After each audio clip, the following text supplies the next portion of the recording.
Tonight, our first speaker is Pat. Help me welcome Pat.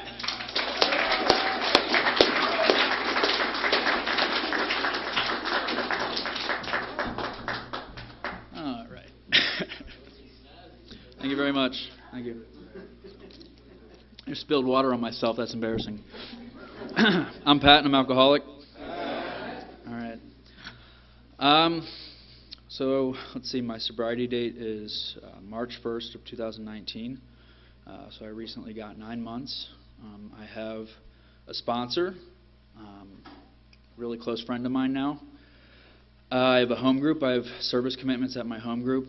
I sponsor guys, and yeah, I do Alcoholics Anonymous.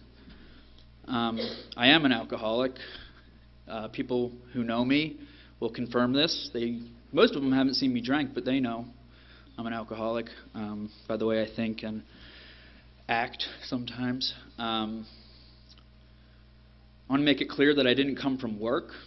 That's not why I'm wearing this. These are actually all hand-me-downs.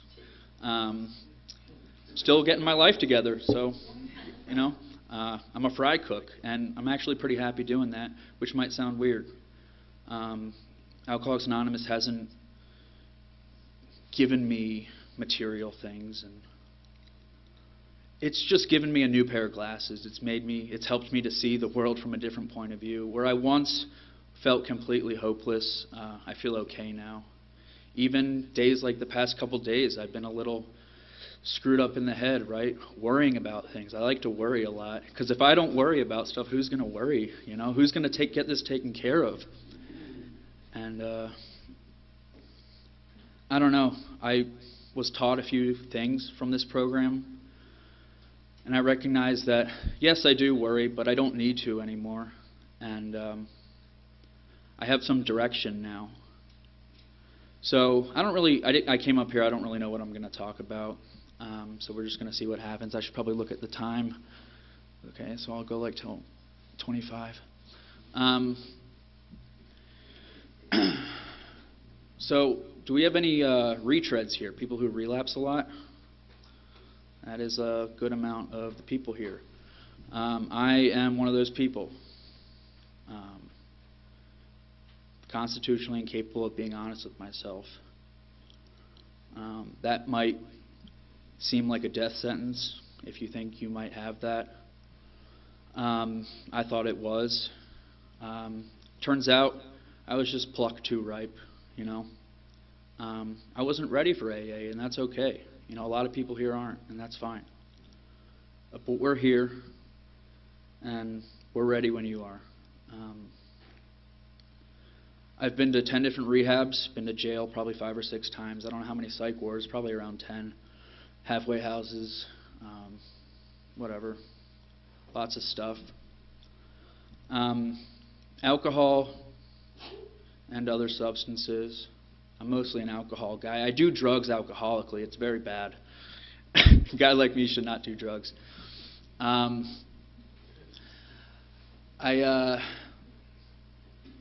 It changed me. You know, something happened to me around 10. I moved around a lot as a kid, right? And I just stopped being okay, and I developed this like anxiety and depression. And for 4 years, I was absolutely miserable. And I actually was a DARE kid. I wrote a paper for DARE. Do you remember DARE? I thought that drugs and alcohol are really bad and you shouldn't do them. And I felt strongly about that, enough to write a paper and to speak in front of the whole school about why you shouldn't do them and how I will not do that. And something happened, though. If you don't think you can change your mind about this AA thing, you are absolutely wrong. If you have a problem with a higher power and you don't think you can change your mind, you might be wrong. I thought I didn't like drugs and alcohol. Circumstances made me change my mind. I was miserable for 4 years. Didn't know that there was a solution to what was wrong with me. I was given a lot of therapy and medication, and if someone has anxiety and depression, those things might help for them, but I've come to believe that mine is more in the nature of spiritual depression, spiritual anxiety, just not okay. I do have some mental health stuff besides that, but without another solution, that stuff really doesn't do much for me. So what happened is, I saw my sister getting loaded, and I was like, you shouldn't do that, sis, you know. I was worried about her, but like, here's the thing: I saw her having fun. She was like hanging out with these people, and like, she's not even cool. Like, I'm cool, right? And like, I'm fun, and she's just like stupid girl. You know what I mean? And like, but she has all these friends, and she's like, she had a light in her eyes, man. Something was working for her, and I couldn't deny that. I didn't believe it, but I was willing to take her word for it. Much like Alcoholics Anonymous. I did not believe Alcoholics Anonymous would work for me, but I saw something, and I was willing to try something new, willing to have a new experience, because I felt hopeless before I took my first drink. Alcohol did something for me, to me. You know, they call it spirits, right? And there's a reason that, like, if you're here and you're fighting the drink, you're trying not to drink, you might be fighting the wrong fight. If you're trying to hold on. I believe it to be a spiritual problem. That's why alcohol fixed me. It lifted my spirits. It made me okay. There's some people who really enjoy alcohol, but it doesn't do. They don't have the same reaction that I do. I love alcohol more than anything in this world, and if I'd still be drinking right now if what happened to me didn't happen to me. It does something for me. Circumstances made me willing to change my mind, and I tried alcohol, and I fell in love, and I tried all sorts of other stuff. I was a Google guy. I'd go on Google and look up what can get you screwed up. I would look in my medicine cabinet and see what I could find. Just to get out of the here and now. I don't like being sober very much. I got arrested 2 days after I turned 18. I like to steal things when I'm drunk.